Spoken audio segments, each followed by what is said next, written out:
بسم اللہ الرحمن الرحیم۔ السلام علیکم اسٹوڈنٹ، کیسے ہیں آپ سب؟ امید کرتی ہوں خیریت سے ہوں گے۔ آج ہم اپنے نئے لیکچر کے ساتھ اپنے چینل اسلامی اسٹڈی میں آپ کی خدمت میں حاضر ہیں۔ آج ہم نے کیا پڑھنا ہے؟ آج ہم نے پڑھنا ہے اسلامی عبادات کے تقاضے اور اثرات۔ اس میں کیا کیا چیزیں امپورٹنٹ ہے وہ میں ہائی لائٹ کر دوں گی تاکہ آپ کو اس کو سمجھنے میں آسانی ہو۔ تو چلیے شروع کرتے ہیں اپنا لیکچر۔ بسم اللہ الرحمن الرحیم۔ اس میں سب سے پہلے کیا کیا چیزیں ہائی لائٹ کی گئی ہیں اس لیکچر میں؟ اس میں بتایا گیا ہے کہ عبادت کے معنی کیا ہے، عبدیت بندگی کے وسیع مفہوم، اسلام میں تمام عبادات کا تصور، اور اس کے علاوہ اللہ کی عبادات حقیقی روح کے مطابق کیسے کر سکتے ہیں۔ چلیں شروع کرتے ہیں۔ سب سے پہلے MCQs کا نشان لگاتے ہیں کہ عبادت کا لغوی معنی بندگی اور فرما برداری کے ہیں۔ یہ وہ کویسچنز ہیں جو درمیان سے میں نے آپ کو کروانے ہوتے ہیں، اور آپ اسے کسی الگ سے نوٹس بک پہ لکھ لیا کریں یا اسی طرح میری طرح ہائی لائٹ کر لیا کریں۔ جو شخص عبادت کرتا ہے اللہ کا بندہ کہا جاتا ہے۔ اب یہ خالی جگہ میں آ سکتا ہے تو یہ بھی آپ نے کرنا ہے۔ آپ کو پتہ ہے اب جو 8th کلاس ہے وہ اس کے بورڈ کے جو پیپر ہوا کریں گے تو اس میں جو 70% ہے وہ بک سے آئے گا اور 30% جو ہے وہ آپ کا کنسیپچول آئے گا۔ اس لیے آپ نے یہ درمیان سے سارے کرنے ہیں۔ اس کے علاوہ اسلامی عبادات کے تقاضے اور اثرات کا ڈسکرپشن میں بھی میں ڈال دوں گی، وہ بھی آپ دیکھ لیجئے گا۔ اسلام دنیا کا واحد ترین دین ہے، جس میں اب یہاں پہ آئے گا دنیا کا واحد ترین دین کون سا ہے، یہ بھی کویسچن ہے، یہ بھی آپ نے کرنا ہے، ٹھیک ہے، جس میں عبادت کا تصور سب سے زیادہ وسیع ہے۔ باقی مذاہب میں ایک خاص طرز عمل کو عبادت کا درجہ دیا گیا ہے یا دیا جاتا ہے، اور یہ عبادت خاص ایام کے ساتھ مخصوص ہوتی ہے۔ جبکہ اسلام میں جہاں نماز، روزہ، زکوٰۃ اور حج ایک عبادت ہے، وہاں حقوق اللہ کے ساتھ حقوق العباد یعنی بندوں کے حقوق کی ادائیگی بھی عبادت کے زمرے میں شامل ہوتی ہے۔ اگر کوئی شخص اپنے پڑوسیوں، رشتہ داروں، غریبوں یا بے سہارا لوگوں کے ساتھ حسن سلوک کرتا ہے اور ان کی مدد کرتا ہے تو یہ بھی عبادات میں شامل ہوتے ہیں۔ الغرض ہر وہ فعل جس کے سر انجام دینے سے اللہ تعالیٰ راضی ہو اور رسول اللہ صلی اللہ علیہ وسلم کی سنت پوری ہو، عبادت کہلاتا ہے۔ اب یہ جو ہے عبادت کسے کہتے ہیں، یہ سارا جو ہے یہ MCQs ہوگا، یہ آپ نے کر لینا ہے۔ اس کے بعد ہے اسلام جہاں انسان کو اشرف المخلوقات کا درجہ دیتا ہے، وہاں انسان کو یہ بھی بتاتا ہے کہ زمین اور آسمان کی ہر چیز انسان کے لیے تخلیق کی گئی ہے۔ وہ اس دنیا میں ایک مکمل معاشرتی زندگی بسر کرے، اس دنیا میں سے لا تعلقی ہو کر کسی کونے یا مسجد تک اپنے آپ کو محدود نہ کرے، بلکہ زمین پر اللہ تعالیٰ کا ذمہ دار بندہ ہونے کی حیثیت سے معاشرے میں بھرپور کردار ادا کرتا رہے۔ آگے اللہ تعالیٰ کی آیت ہے اللہ تعالیٰ نے نازل کی، وہ اس میں بتایا گیا ہے کہ سورہ ذریات میں 56 پر وَمَا خَلَقْتُ الْجِنَّ وَالْإِنسَ إِلَّا لِيَعْبُدُونَ، اور ہم نے انسان اور جن کو صرف اپنی عبادت کے لیے پیدا کیا ہے۔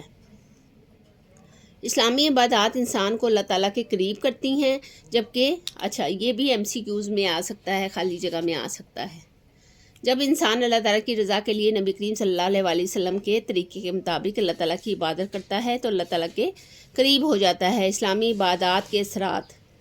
اسلام میں نماز، زکوٰۃ، روزہ اور حج کی عبادتیں فرض کی گئی ہیں، جس کے نتیجے میں انسان کی تربیت ہوتی ہے، ہمیں ہر عمل سوچ سمجھ کر کرتا ہے، ٹھیک ہے۔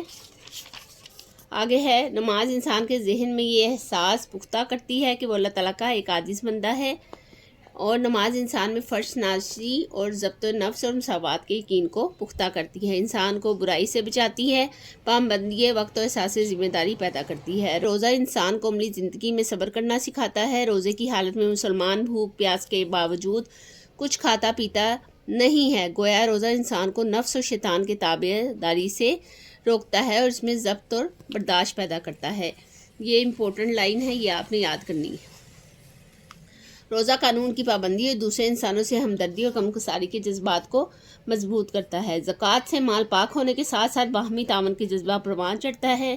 جب انسان اپنی محنت سے کمائے ہوئے مال میں سے کچھ حصہ دوسروں کو دیتا ہے تو اس کا دل کنجوسی اور بخل سے پاک ہو جاتا ہے۔ حج سے انسان کو اطمینان قلب، تقویٰ جیسی کیفیات نصیب ہوتی ہیں۔ حج کے موقع پر روحانی فوائد کے ساتھ ساتھ معاشی فوائد بھی حاصل ہوتے ہیں۔ حج کے موقع پر لاکھوں جانور قربان ہونے سے ان لوگوں کو بھی گوشت کھانے کا موقع ملتا ہے جو غربت کی وجہ سے اس سے محروم رہتے ہیں۔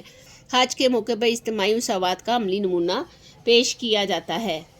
اسلام کا تصور عبادت چند مخصوص اعمال تک محدود نہیں ہے، بلکہ ہر جائز کام اگر اللہ تعالیٰ کے حکم اور حضرت محمد صلی اللہ علیہ وسلم کے مبارک طریقے کے مطابق کیا جائے تو وہ بھی عبادت بن جاتا ہے۔ مثلا کھانا پینا، اٹھنا بیٹھنا، شادی خوشی، غمی، ملازمت اور تجارت وغیرہ۔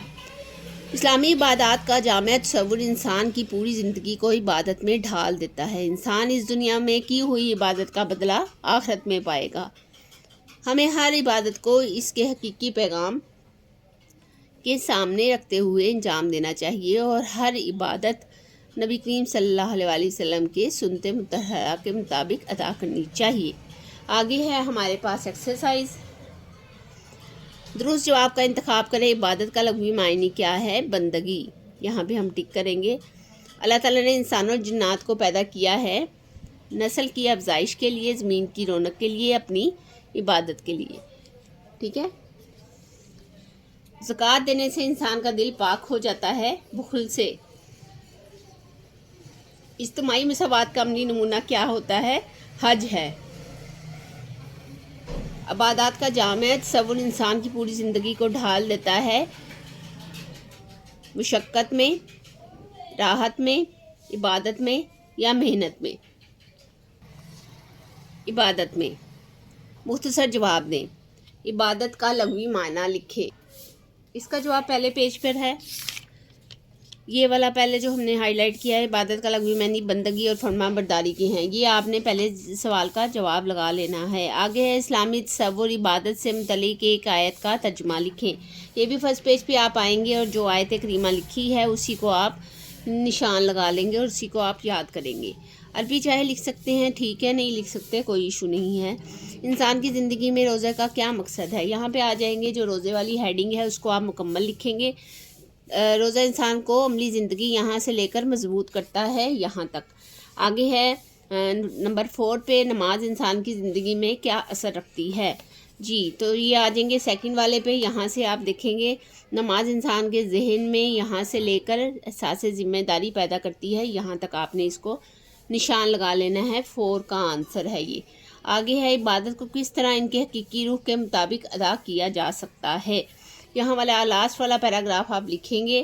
عبادت کا تصور عبادت چند مخصوص اعمال یہاں سے آخرت میں بدلا پائے گا، یہاں تک۔ آگے ہے تفصیلی جواب دیں۔ اسلام میں عبادت کا جامع تصور اور مقاصد بیان کریں۔ تو یہ آپ لکھیں گے شروع سے، یہاں سے آپ سٹارٹ کریں گے، یہ سارا آپ لکھیں گے، یہ بھی سارا آپ لکھیں گے۔ اس کے بعد آپ یہ نیکسٹ والا پیج، یہ سارا آپ شروع سے لے کر لاسٹ تک یہاں پہ آپ سارا لکھیں گے۔ ٹھیک ہے، یہ یاد رکھیے گا، یہ سارا آپ نے لکھنا ہے، یہاں تک مکمل کرنا ہے۔ یہ لانگ آئے گا، اس میں سے آپ مختصراً بھی ڈھونڈ سکتے ہیں، لیکن پھر بھی آپ کو ڈسکرپشن میں بھی ایک دفعہ دیکھنا ہے۔ کہیں سے بھی آپ کو اگر سمجھ میں نہیں آئی تو آپ مجھے کمنٹ میں بتا سکتے ہیں تاکہ میں اس کو اچھے طریقے سے نیکسٹ ٹائم آپ کو سمجھا سکوں۔ اس کے سوالات کے جوابات، MCQs اور سارے انر جو کویسچنس تھے ان کے آنسرز میں نے لگا دیے ہیں، تو آپ اس کو اچھے سے یاد کر لیں۔ میری ویڈیو کو لائک اور سبسکرائب کیجیے گا تاکہ ہر نیا آنے والا لیکچر آپ تک آسانی سے پہنچ جائے اور آپ کو پریشانی کا سامنا نہ کرنا پڑے۔ اپنا بہت سارا خیال رکھیے گا۔